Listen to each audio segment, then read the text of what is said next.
Let's explore verses 12, 13 and 14 of the Isha Upanishad, which provide insights on what is better, meditation or idol worship. Here is verse 12.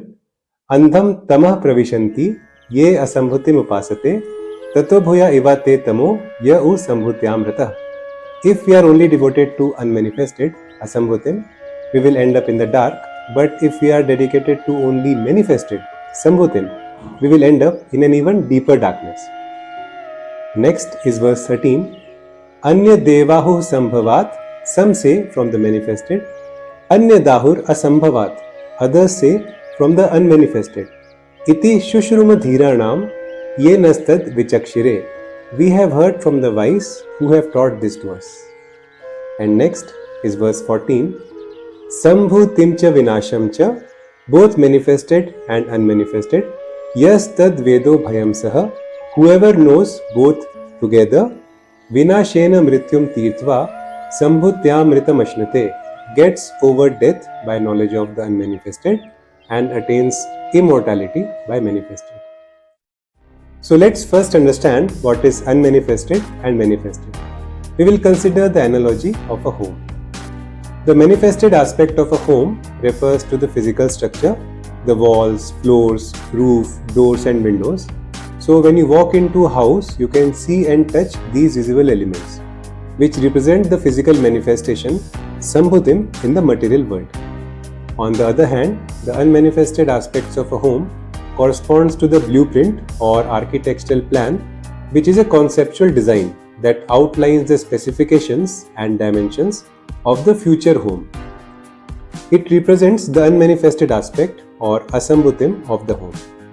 Similarly, in existence, the manifested is the galaxies, the stars, our earth and all its beings, everything that we can see or observe, and the unmanifested is the mysterious unseen energy, the cosmic intelligence that is everywhere, shaping everything we see and feel. Even though we might not notice it, it is the source of all creation. Understanding and appreciating both the manifested and unmanifested aspects of reality is very essential for experiencing the fullness of life's beauty and mystery.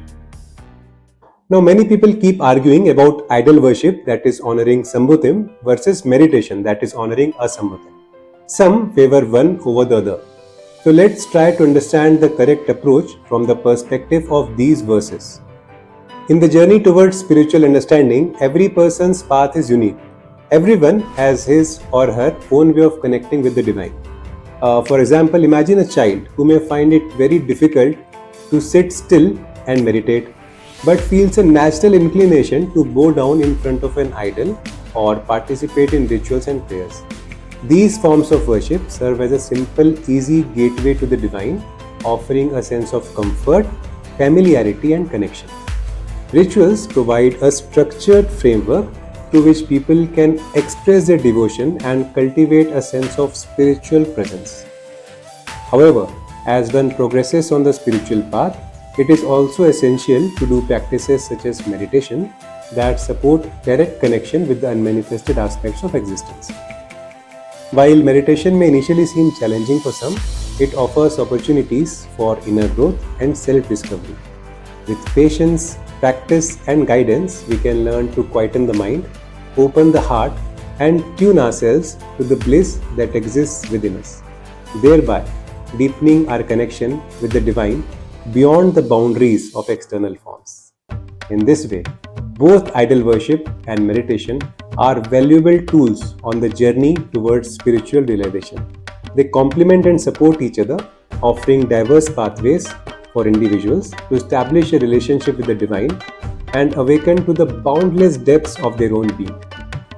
In the next video, we will make a humble attempt to interpret verses 15 and 16 and unlock a big secret to be happy. Namaste.